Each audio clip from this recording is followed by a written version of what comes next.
अनुषंगाने विशेष असा कार्यक्रमाचं आयोजन सिंधुदुर्गामध्ये करण्यात आलेलं आहे आणि सन्माननीय पंतप्रधान नरेंद्रजी मोदी आज त्या संपूर्ण समारंभात उपस्थित राहणार आहेत आणि सिंधुदुर्गाच्या भूमीवरती महाराष्ट्राला, देशातल्या आणि जगातल्या जनतेला भारताची सागरी ताकद आणि त्याचबरोबर जबरदस्त अशी इच्छाशक्ती या दोन्हीचंही जाणीव करून देण्याच्या दृष्टीने हा सिंधुदुर्गातला ऐतिहासिक कार्यक्रम होतो आहे आणि त्याला उपस्थित राहण्यासाठी मी आलेली आहे. 2002 पासून विधान परिषदेची आमदार म्हणून आणि 2019 पासून विधान परिषदेचे उपसभापती म्हणून मी महाराष्ट्रामध्ये काम करत आहे आणि गेले वर्षभर सभापती महोदयांचं पद हे रिक्त असल्यामुळे सभापती पदाचे दर्जा माझ्याकडे आहे. या सगळ्या 20-22 वर्षाच्या कालखंडामध्ये अनेक प्रसंगांमध्ये, अनेक कार्यक्रमांमध्ये सिंधुदुर्गाच्या मध्ये मी पूर्वी आलेली आहे. अलीकडे जरी तेवढं माझं येणं झालं नाही तरीसुद्धा कोकणामधल्या घटना आणि महाराष्ट्र याच्या मध्यवर्ती केंद्रस्थानी आपण सर्वजण आहात. कालच 4 राज्यांमधले पैकी 3 राज्यांचे निकाल लागलेले आहेत आणि भारतीय जनता पक्षाला अतिशय चांगल्या प्रकारचं यश मिळालेलं आहे. सन्माननीय एकनाथजी शिंदे यांच्या नेतृत्वाखाली शिवसेना यांनी NDAला पाठिंबा दिलेला आहे आणि नुकतंच सन्माननीय श्री नड्डाजी यांना निवडणुकीच्या अगोदर पाठिंब्याचं पत्रसुद्धा दिलं होतं. राजस्थानमध्ये त्याचबरोबर मध्य प्रदेशमध्ये शिवसेनेचे खासदार आणि स्वतः माननीय मुख्यमंत्री हे प्रचारासाठी गेले होते आणि यावेळेला जे मुद्दे सगळे निवडणुकीमध्ये आलेले आहेत त्याच्यात सगळ्यात प्रथम मी भारतीय जनतेचं, पंतप्रधान नरेंद्र मोदी साहेब आणि NDA यांच्यामार्फत जे काम करण्यामध्ये आलं त्यामधल्या सगळ्या मतदारांचे आणि माननीय पंतप्रधानांचे मनापासून सर्व पक्षांनी आज सन्माननीय मोदी साहेबांनी जे सांगितलं की विरोध करा पण अधिवेशनांमध्ये विरोधासाठी विरोध करू नका किंवा केवळ अधिवेशनात कामकाज न होऊ देण्यात धन्यता मानू नका, हे त्यांचं आव्हान अगदी योग्य आहे असं मला वाटतं. त्याचा सर्वांनी विचार करायला पाहिजे. मला असं वाटतं की युवा नेतृत्व आहे. 2 तारखेला, 2 जानेवारीला, 5 जानेवारीला, 31 जानेवारीला हळूहळू कळेल आपण चुकीचं बोललो ते. लहान आहे अजून थोडंसं. मला असं वाटतं थोडं मॅच्युरिटी. पंतप्रधान नरेंद्र मोदी आज माननीय मुख्यमंत्री येणार आहेत. माझी आता परत अधिवेशनामध्ये देवेंद्रजी फडणवीस आणि स्वतः मुख्यमंत्री अजितदादा पवार सगळ्यांशीच भेट होतेच. म्हणजे तर आजच्या याच्यात जे काही मुद्दे पत्रकारांकडून आणि कार्यकर्त्यांकडून माझ्यासमोर येतील त्याचा पाठपुरावा मी स्वतः अधिवेशनात करून काय त्याच्यात अडचणी आहेत त्याची संबंधित मंत्र्यांना नक्की विचारणा करून लक्ष घालते. त्याच्यामध्ये आता ते 2 वेगवेगळी डिपार्टमेंट्स आहेत. मेडिकल कॉलेजचं जे आहे ते उच्च वैद्यकीय शिक्षणाचं आहे आणि हे आरोग्य विभागाचं आहे. कारण डॉक्टर तानाजी सावंत यांच्याशी मी बोलते आणि लोकांशी बोलून ते त्यांना इथे भेट त्यांची झाली नसेल तर भेट द्यायला सांगते जेणेकरून त्याला ते चालना देऊ शकते. ते आरोग्य शिबिरांनाही खूप काम करत आहेत. तर असं झालं असेल तर त्याची नक्कीच विभागात खूप उच्चस्तरीय संपर्क आहेत. तर मी ते चेक करते आणि बोलते. पण आता काय आम्ही बोलायचं, आमच्या ससूनच्याच हॉस्पिटलच्या डीनचा एवढा गोंधळ झाला त्याच्यामध्ये कुठल्या डीनकडे बघायचं या सगळ्या गोष्टी हा प्रश्न झालाय.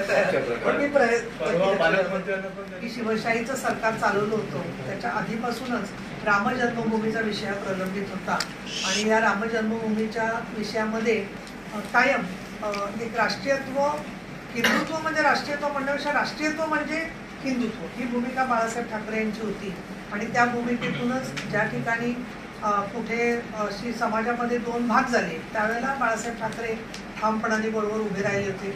त्याखेरीज 370वा कलम मुस्लिम महिलांना संरक्षणाचा कायदा की जो काँग्रेस सरकारने 1986 साली शहाबानोच्या निमित्ताने पोटगीविषयक कायदा त्यांनी बदलला आणि तो कायदा बदलून मुस्लिम महिलांना पोटगीचा अधिकार नाही अशा पद्धतीने शिक्कामोर्तब केलं. मला तर प्रश्न पडतो की काँग्रेस पक्ष हा महिलांकडे आणि मुस्लिम महिलांकडे मतं मागतोच तशी. स्वतःच्या त्यांनी कुऱ्हाडावरती त्यांच्या पायावरती कुऱ्हाड मारली आणि आज सुद्धा तुम्हाला मी सांगेन की समान नागरी कायद्याची चर्चा सुरू आहे. तो व्हायला काही काळ जाऊ शकतो परंतु समान नागरी कायदा म्हणजे अमुक एका धर्माच्या विरोधात नाही आहे. तर जेंडर इक्वॅलिटी, स्त्री पुरुष समानतेच्या भूमिकेतून सर्व धर्मातल्या, सर्व वर्गातल्या, सर्व जातीतल्या महिलांना पोटगी घटस्फोट, वारसा आणि दत्तक विधान या चारीबद्दल समान पद्धतीने अधिकार असावा असा त्याचा हेतू असावा, अशा प्रकारची असला पाहिजे असं पत्र मी विधी आणि न्याय हक्क आयोगाला दिलेलं आहे, स्वतः निवेदन दिलेलं आहे. आणि ह्या सगळ्या मुद्द्यांवर मी जेव्हा विचार करायला लागले तेव्हा मला असं नंतर वर्षभरामध्ये तेच सारखं जाणवलं दोन गोष्टी, की विचार म्हणून पाहिलं तर शिंदे साहेब हे बाळासाहेब ठाकरेंचीच भूमिका पुढे नेत आहेत. मोदी साहेबांनी त्यामध्ये न्याय देण्यासाठी प्रयत्न केलेले आहेत, इच्छाशक्ती दाखवलेली आहे, व्यक्त केलेली आहे. आणि दुसरं म्हणजे इतकी लोक जेव्हा पक्ष सोडून जातात, आपल्या कुटुंबातला, आपल्या मित्रपरिवारातला, बघा तुमचा एक सहकारी आला नव्हता तर तुम्ही 5 वेळा मागे वळून बघत होता, आलाय का. पण अशा वेळेला एखादी माणसं नव्हे 20-20 वर्ष काम केलेली लोक निघून जातात. बरं, 1 जण गेला, 2 जण गेला, त्या व्यक्तीला आपण दोष देतो. पण ज्या वेळेला 50 आमदार आणि 13 खासदार निघून जातात, त्याच्याबद्दल कुठलंही आत्मपरीक्षण नाही, 80% समाजकारण आणि 20% राजकारण नाही, तर 100% राजकारण करून रोज सकाळची चिखलफेक करायची आणि मग बाकीच्या पक्षांनी सुद्धा त्याच पक्षाच्या मागे फरफटत जायचं, व्यक्तीच्या पाठीमागे. याचा मला उभं आला होता. एकदम मी उपसभापती पदावर आहे, त्याच्यावर फार राजकीय मी बोलत नाही अलीकडे. परंतु शेवटी आम्हाला पक्षाची भूमिका नसली तरी आम्हाला वैयक्तिक मतं जरूर असतात आणि त्या दृष्टिकोनातून पक्षांतर हा शब्द योग्य नाही आहे. मी आपल्याला म्हणून सांगेन की शिवसेना, मी जेव्हा आमदार झाले 2002ला तेव्हा आमचा शब्द होता डिक्लेरेशनमध्ये शिवसेना, चिन्ह होतं धनुष्यबाण, आणि आत्ताही निवडणूक आयोगाने जे दिलेलं आहे शिवसेना आणि धनुष्यबाण. आम्हीच तो पक्ष आहोत, ही जी भूमिका आहे. त्यामुळे आम्ही त्या पक्षामध्ये काम करतोय आणि हे काम करत असताना ज्या पदावर मी आहे त्यामध्ये कुठल्याही पक्षाच्या ह्या बाजूने का त्या बाजूने विचार न करता जनतेच्या न्यायाला समोर ठेवून माझं कर्तव्य बजावण्याचं मी काम करते. आणि आपल्याला कल्पना आहे की महिला प्रश्नावरच्या सामाजिक कामातूनच माझी सुरुवात झालेली आहे आणि त्यामुळे मी हे काम एकनाथ शिंदे साहेबांबरोबर करण्याचा निर्णय घेतला. या बदलाचं प्रतिबिंब नक्की पडेल. काही लोक, काही वक्ते, काही नेते, काही राजकीय पक्षांचे खूप आक्रमकपणे बोलतात, मुद्दे मांडतात. प्रत्येकाची शैली असते, पण त्याच्या वेळेला काही वेळेला खऱ्याचं खोटं वाटायला लागतं आणि खोटं खरं वाटायला लागतं. तशा पद्धतीने जो सगळा प्रचार चाललेला होता की मध्य प्रदेश जाणार आणि राजस्थानही एखाद्या वेळेस राहणार आणि छत्तीसगडची तर कोणी चर्चाच करत नव्हतं. मग हे जे सगळे आहे लोक दावा करणारे, त्यांनी आता मला त्यांना एक प्रश्न आहे की तुम्ही उद्या सकाळी उठून निदान आज विचारणार नसेल तर स्वतःला प्रश्न विचारा की मी हे विधान कशाच्या आधाराने केलं, काय वस्तुस्थितीची माहिती होती. याचं कारण असं की अशा प्रकारने लोकांची सातत्याने दिशाभूल करण्यातून विश्वासार्हता जाते. आणि म्हणून मला असं वाटतं की आम्ही शिवसेना एक घटक आहोत. या सगळ्या प्रक्रियेचा नम्रतेने कुठलाही विजय हा स्वीकारला गेला पाहिजे आणि महाराष्ट्रामध्ये काम करत असताना याचं प्रतिबिंब आपल्याला पडलेलं दिसेलच. परंतु ज्या प्रकारने आज अधिवेशनाची तयारी चाललेली आहे त्याच्यामध्ये आम्ही सुद्धा म्हणजे उपसभापती या नात्याने सगळ्या विधेयकांवर चर्चा व्हावी, प्रस्ताव व्हावे. नागपूरला अधिवेशन सुरू होते 7 तारखेपासून, 7 ते 20 डिसेंबर अधिवेशन आहे आणि या अधिवेशनामध्ये मराठा आरक्षणासारखा विषय असेल, अवकाळी पावसाचा विषय आहे, दुष्काळ विषय प्रश्न आहे, त्याचबरोबर काही महिलांविषयी गुन्हे विदर्भामध्ये बाकीच्या भागामध्ये घडलेले आहेत त्या संदर्भात सुद्धा चर्चा, विचार विनिमय होईल. विक्रमी स्वरूपाचे प्रश्न आणि लक्षवेधी यावेळच्या अधिवेशनात चर्चा करण्यासाठी आमचा प्रयत्न जो आहे तो असणार आहे. आणि या सगळ्या माझ्या प्रवासामध्ये लांबून किंवा कधी भेटलो आपण त्याच्यामध्ये कायमच आपली साथ मिळालेली आहे. त्यामुळे पत्रकारांचे तर मी मनापासून ऋणी आहे की ज्यावेळेला मी सामाजिक कामाला सुरुवात केली त्यावेळेला तर कधी वाटलं नव्हतं मी उपसभापती म्हणून काम करून महाराष्ट्रामध्ये एवढं संधी मिळू शकेल. आणि या अशा वेळेला मी शिंदे साहेबांबरोबर काम करायचा जो निर्णय घेतला तर तो का घेतला असा एक प्रश्न येऊ शकतो. तर त्याचं अधिवेशन जाहीर केलं त्याला असं वाटत होतं की काय गणपतीच्या दिवशी कशाला बोलावलंय लोकांना, असं विरोधकांचं म्हणणं होतं. पण अगदी महत्त्वाचं म्हणजे त्यांनी महिला आरक्षणाचं विधेयक त्यांनी आणलं मोदी साहेबांनी आणि 5 वर्षापूर्वी सुद्धा कोणी कल्पना केली नसेल की ते असं मंजूर करू शकतील, कारण काँग्रेसलाही अशा पद्धतीचं बहुमत मिळालेलं होतं. पण त्यांनी राजकीय इच्छाशक्ती दाखवली नाही. या उलट महिलाचा निर्णय प्रक्रियेतला सहभाग आणि स्त्रियांना फक्त काहीतरी द्यायचं म्हणून द्यायचं असं न म्हणता पंचायत राजमध्ये स्त्रियांनी जे चांगलं काम केलं त्या कामाची दखल, धोरणात्मक पातळीवरती स्त्रियांचा सहभाग वाढवणं हे मुद्दे लक्षात घेऊन महिला आरक्षण विधेयक त्यांनी आणलं. लोकसभा आणि विधानसभेमध्ये हे विधेयक आलेलं असलं तरी सुद्धा प्रत्यक्षात त्याच्या अंमलबजावणीला वेळ लागणार आहे, कारण त्याच्यासाठी संपूर्ण मतदारसंघांची पुनर्रचना व्हायला लागेल. तर या पार्श्वभूमीवरती एक मला जाणवलं की स्त्रियांच्या मधली जागृती खूप वाढली. स्वतः पंतप्रधानांनी हे घडवलं, 2 दिवस चालू होतं आणि आम्ही ज्याला संस्थेतर्फे स्त्री आधार केंद्रातर्फे जेव्हा चर्चा घेतली आणि त्याच्यात अतिशय सामान्य बायका आमच्याकडे येतात. त्याच्यात बऱ्याच जणी घरकामगार आहेत, कोणी अजून सामान्य अशा वेगवेगळ्या सेवा क्षेत्रात काम करणाऱ्या महिला आहेत आणि विचार तुम्हाला काय मिळालं आरक्षणात, तुम्ही काय एवढा खुश झाले. तर त्यांचं म्हणणं असं की जे आम्हाला विरोध करतात किंवा आम्हाला पगार कमी काम करायला लागतं, समाजात लोकांना असं वाटतं ही बाई पण कधीतरी आमदार खासदार होऊ शकते, याच्यामुळे सुद्धा आमच्या आत्मविश्वासात आणि आमच्या संधीमध्ये फरक पडू शकतो, हे त्यांचं म्हणणं होतं. ते मला अतिशय चांगलं वाटलं. त्याच्यातली एक तर सर्व्हायव्हर आहे की जी स्वतः रेपमधून वाचून नंतर शिक्षा झाली त्या आरोपीला, त्यानंतर ती स्वतः लॉयर झाली आमच्या मदतीतून आणि आज ती प्रॅक्टिस करते. आणि तिने जवळजवळ 12 मिनिटं भाषण केलं आणि तिने सांगितलं की मी आता लॉयर म्हणून कसं या विधेयकाचा प्रचार करणार आहे. तर मला असं वाटतं ही जी चेतनेची ठिणगी प्रज्वलित करण्यामध्ये मोदी साहेब राष्ट्रीय स्तरावरती यशस्वी झाले, त्याचा उपयोग महिलांच्या विषयी कायद्यात सुद्धा त्याची प्रतिबिंब पडलं पाहिजे आणि म्हणून त्या दृष्टीने सुद्धा कायदे बदलासाठी या लोकसभेच्या अधिवेशनामध्ये मुद्दे येणार आहेत. सगळ्या तपशिलामध्ये मी जात नाही, परत महाराष्ट्राकडे आलं की एक दिसतंय की सन्माननीय मुख्यमंत्री एकनाथ शिंदे यांनी महिलांना सन्मान आणि महिलांना समान अधिकार अशा पद्धतीची घोषणा केलेली आहे आणि त्याच्यासाठी म्हणून दामिनी पथक प्रत्येक जिल्ह्यामध्ये महिलांसाठी पोलिसांचा भरोसा असेल, त्याचबरोबर बचत गटांना चालना, यासोबत महिलांना ST मध्ये 50% भाड्यामध्ये सवलत, त्याचबरोबर लेख लाडकी अशा प्रकारची योजना घेतलेली की मुलीचा जन्म झाल्यावरती त्यांना दरवर्षी पैसे मिळत जातील आणि शिक्षणासाठी प्रोत्साहन दिलं जाईल. ज्या पीडित महिला आहेत त्यांना मनोधैर्य योजना, त्याच्यासाठी बजेट वाढवलेले, त्याचा स्पेसर त्यांच्याशी बरोबर सिंधुदुर्ग, रत्नागिरी, रायगड याच्याबद्दल आम्ही उद्योगाच्या संदर्भामध्ये, शिक्षणाच्या संदर्भामध्ये कशा प्रकारे जास्तीत जास्त जनतेपर्यंत पोचलं जाईल.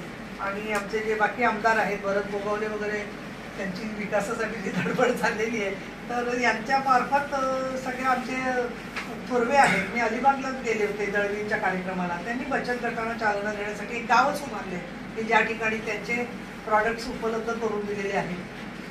पोलिसांशी माझं बोलणं कोकण विभागीय आयुक्त सर सारखं बोलणं चालू असतं. पक्षवाढीच्यासाठी खरं सांगायचं तर कार्यकर्ते जसे आहेत तसं स्वतः एकनाथजी शिंदे खूप प्रत्येक ठिकाणी लोकांचे संपर्क करत असतात, कार्यक्रम घेत असतात, त्यामुळे लोकांपर्यंत त्यांचं नाव पोचलेलं आहे. दुसरं धनुष्यबाण आमच्याबरोबर असल्यामुळे थोडं मानसिकते सुद्धा अशी आहे की चिन्हाचा प्रश्न येणार नाही या संदर्भात. आणि बाकीच्या मग काही अडचणी वगैरे असतील तर दबाव वगैरे नाहीच आहे. संघटना वाढीसाठी प्रयत्न व्हायला पाहिजे तेवढे. कालच बैठक झाली, केसरकरांच्या बंगल्यावर बैठक झाली, त्याच्यामध्ये सभासद मोहीम वाढवायची, त्याच्यानंतर स्वतःचा प्रसिद्धी म्हणजे काही बरेचसे लोक हल्ली मला दिसते की राजकारणामध्ये ट्रोलिंग करण्यात बराचसा वेळ घालवतात. राजकारण इज इक्वल टू ट्रोलिंग, तर त्याचं प्रत्युत्तर आपण पॉझिटिव्ह बातमीतून द्यावं, अशा काही गोष्टी समाजाला आपण सांगतो. पण एकूणच कोकण म्हटलं तर तसं तुम्ही म्हणता ते बरोबर आहे की संभ्रम म्हणण्यापेक्षा थोडं सामान्य कार्यकर्ता दुःखात असू शकतो, कारण इतकी वर्ष ज्यांच्याबरोबर काम केलं तर त्याच्यामध्ये आपण ती भूमिका घेऊ शकत नाही म्हटल्यावरती त्यांना तणाव असतोय. एखादं जेव्हा मोठी घटना घडते कुटुंबात दुःखाची, तर त्यातून सावरायलाही माणसाला वेळ द्यावा लागतो. आणि म्हणून मी तुमच्यामार्फत आवाहन करीन की जे कार्यकर्ते असे द्विधा मनोवस्थेत असतील तर त्यांनी एक लक्षात घेतलं पाहिजे की भगवद्गीतेत जे सांगितलेलं आहे की जे गेलेले आहेत आपल्या आयुष्यातून त्यांचा तुम्ही विचार करू नका, आपण आपलं कर्म जे आहे, आपलं जे कार्य आहे राजकीय, त्याचा विचार करा. कारण दुःखाला काही अर्थ नाही. बरेचसे लोक मला असे माहिती आहे की आपण जाताना आपल्या अंगावर शिवसेनेची बाळासाहेबांची शाल पडली पाहिजे, हा सुद्धा विचार करून थांबणारे लोक आहेत. मी ABP वर बोलले होते की मी सुद्धा प्रचंड तणावातून गेले या सगळ्या परिस्थितीमध्ये. तर शेवटी असं आहे की आपल्याला तत्व काय होती बाळासाहेब ठाकरेंची, त्या तत्वाच्या नुसार कोण चालते हा विचार केला तर त्यांना स्पष्ट होईल. साधी गोष्ट आहे की जे आमचे NDAचे उमेदवार सोडून कोणालाही मतदान करतील तर तिथे जाऊन ते संपूर्णपणाने राष्ट्रीय भूमिकेच्या विरोधात पंक्तीला जाऊन बसणार असतील तर त्याला काही अर्थच नाही आहे ना. परपटच चाललेले आहेत कुठेतरी. शेवटी जेव्हा लक्षात येईल की आपण कुठे गेलो त्यावेळेला परत फिरण्यासाठी रस्ता राहिलेला नसेल. ह्या सगळ्या गोष्टी आम्हाला जे दिसत आहेत ते एखाद्याच त्यांच्या काही कारणं असतील, डोळ्यावर झापड आली असेल, चकवा झाला असेल, असं काही. म्हणजे जे आपले मतदार आहेत त्या मतदारांना जेव्हा योजनांचा फायदा मिळतो खरं तर तो त्यांचा अधिकार असतो आणि त्यामुळे तो अधिकार मतदारांना मिळाल्यावर मग वेगवेगळ्या एक्झिट पोलमध्ये किंवा प्रचारात जरी गैरसमज पसरवले गेले तरी सुद्धा मतदारांनी स्वतःचं मतदान हे कुठल्याही दबाशिवाय ते करतात हे त्यांनी छत्तीसगड, मध्य प्रदेश आणि राजस्थान या तिन्ही ठिकाणी दाखवलेलं आहे. मिझोरामचा अजून रिझल्ट यायचा आहे, परंतु मतदारांच्या अधिकाराची त्यांना जाणीव होत असताना महिला मतदारांचा भूमिका याच्यामध्ये महत्त्वाची ठरलेली आहे. आणि विशेषतः लाडली बहन सारखी योजना यामधलं शिवराज सिंह चौहान यांनी घेतलेली भूमिका असेल, ते स्वतः पंतप्रधान नरेंद्रजी मोदी यांनी बेटी बचाव बेटी पढाव सारख्या योजना ज्या आणल्या त्याच्याबद्दलची माहिती जरी लोकांना असली तरी सुद्धा नुकतीच मी एक आकडेवारी पाहिली की 2014मध्ये 1000 मुलग्यांच्या तुलनेमध्ये 929 मुली होत्या.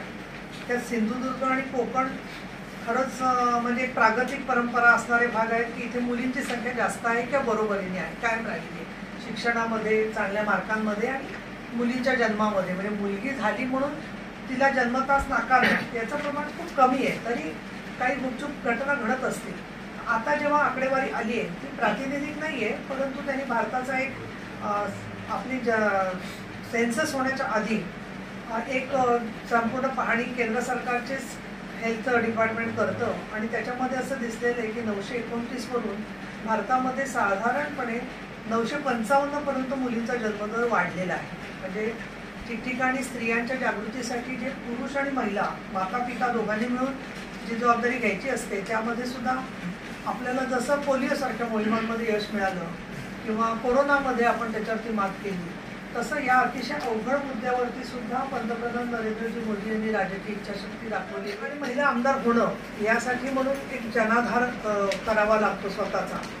आणि जेवढा मतदारसंघ लहान असतो तेवढं एखाद्या ज्याच्याकडे धनशक्ती कमी आहे किंवा ज्यांच्याकडे तेव्हा हिंसाचार, पैसाची अडचण आणि चारित्र्यहननाची भीती ही 3 कारणं आहेत की ज्याच्यामुळे स्त्रिया राजकारणामध्ये येताना कचरतात. आज सुद्धा कुठल्याही स्त्रीला म्हणतं की तुम्हाला राजकारण करायचं का समाजकारण, तर ती सामाजिक हे उत्तर देते. स्त्रियांचा फायदा म्हणजे एक तर पहिली गोष्ट धोरणांमध्ये स्त्रीचं एक ज्याला आपण म्हणू मनुष्यबळ सगळं, स्त्रीला केवळ एक वस्तू किंवा दासी किंवा देवी न म्हणता स्त्री ही ह्युमन रिसोर्सचा मनुष्यबळाचा भाग आहे म्हणून ही भूमिका आपण स्वीकारली आहे. त्यामुळे इथल्या ज्या महिलांचे रोजगाराचे प्रश्न आहेत, पाण्याचे आहेत, त्या आरोग्याच्या बद्दलच्या अडचणी असतात, प्रसूतीच्या संदर्भातलं, तर त्या दृष्टिकोनातून जिल्हावार नियोजनामध्ये स्त्रियांचे प्रश्नाचा अजेंडा अधिक मजबूत करण्याचा आत्तासुद्धा सरकारचा प्रयत्न आहेच. दुसरं मी असं म्हणेन की कोकणामधली जी स्त्री आहे ती स्वतः घर चालवते. म्हणजे शीज ज्याला आपण म्हणू की घराचा आधारस्तंभ आहे त्यामध्ये, कारण चाकरमाने बरेचसे शहरात गेलेले असतात आणि ती हा सगळं कामकाज चालत असते. तर त्यांच्या वस्तूंना बाजारपेठ मिळवून देण्यासाठी आज उमेद आहे किंवा ग्रामीण विकास कार्यक्रम आहेत, या प्रकारची चालना देण्यासाठी माननीय मुख्यमंत्री, महिला आर्थिक विकास महामंडळ हे सगळे त्यांना प्रयत्न करत आहेत. आणि तिसरं मी असं म्हणेन की मुलींचा शिक्षणात दर्जा ऑलरेडी वाढायला सुरुवात झाली. उच्च शिक्षणामध्ये असं दिसतंय की भारतामध्ये तर आज असं आहे की 1000 मुलगे शिकले उच्च शिक्षणात तर मुलींची संख्या 1002 झाली भारतामध्ये जेंडर पॅरिटीमध्ये. महाराष्ट्रामध्ये ती संख्या 4 कमी आहे, पण उच्च शिक्षणात महिला खूप पुढे चाललेल्या आहेत. त्याच्यामुळे मोठमोठ्या पदांवर आज आपण स्त्रियांना बघतोय. तर मला असं वाटतं की स्त्रीला सुरक्षित आणि विकसित जीवन मिळण्यासाठी एक यंत्रणा मजबूतपणे उभं करण्यामध्ये त्याचा उपयोग होऊ शकेल. ज्या स्त्रियांना राजकारणामध्ये मागे ढकललं जातं, कारण ही उद्या आरक्षण आलं तर आमदार होईल, खासदार होईल म्हणून आधीच तिला गप्प बसवलं जातं, असंही घडतं. तर आता आरक्षण आल्यावरती अशा स्त्रियांचा शोध सुरू होईल की बाबा कोणतरी चांगल्या कार्यकर्त्या मिळाल्या पाहिजेत. पण ते सुद्धा फक्त कुटुंबातल्या महिलांना न मिळता जे आरक्षण मिळणार आहे ते त्यातलं 50% आरक्षण महिला आघाडीच्या कार्यकर्त्यांना प्रत्येक पक्षाने देण्याचा अधिकार आहे. मी असं म्हणेन की मी ज्या स्थानावर आहे त्याच्यामध्ये असं मी कुठलंच भाष्य करावं. आता जो सांगते मला असं वाटतं थोडं मी या पुरुषांना आरक्षण देते विचारायला काय विचारायला असेल मला काही बाबत तुमचे उत्तर देते. मॅडम, त्यांनी जो निधी जो जाहीर केला होता तो का मिळाला नाही हे त्यांनीच बघायला पाहिजे होतं पहिली गोष्ट. परंतु बऱ्याचशा ठिकाणी म्हणजे DPC मधून 1% निधी स्वतःचा किल्ल्यांसाठी वापरायचा निर्णय झालेला आहे. म्हणजे ह्यांनी द्यायचा त्यांनी द्यायचा प्रश्नच नाही. प्रत्येक जिल्ह्यातला हा निधी उपलब्ध आहेच. परत केंद्र सरकारने काही 26 किल्ले घेतलेले आहेत की त्याच्यासाठी निधी उपलब्ध होणार आहे. फसवणूक वगैरे म्हणण्यापेक्षा मला असं वाटतं की लक्ष द्यायला वेळ झाला नसेल, कारण घरातल्याच लोकांशी रोज बोलायचं ठरलं तर मग बाहेरच्यांचा कधी विचार करणार असं तुम्ही तुमचं काय होणार याचा विचार करा ना स्वतःचा, दुसऱ्यांचा कशाला विचार करताय? त्यांचं काय व्हायचं ते तुम्ही जे शब्द वापरताय ते शब्द त्यांच्या दृष्टीने नाही आहे, ते त्यांचे साथीदार आहेत, त्याच्यामुळे बरोबर जे काही एकत्र काम असेल ते नाही होणार त्यामध्ये. तेव्हा काय माहिती का, दिवस स्वप्न सोडायचं कधी तर बघायचं कधीतरी सोडून द्यावं माणसाने असं मला वाटतं. बरं की एक नाही दोन नाही 100 वेळेला त्याच्यामध्ये दिसलं की बाबा तसं काही घडत नाहीये, तर मला असं वाटतं की अहो दगडाला सुद्धा पाजर फुटतो, दगड सुद्धा दिसतो, पण ह्यांच्या मनावरती काहीच परिणाम होत नाही, सारखं रोज तेच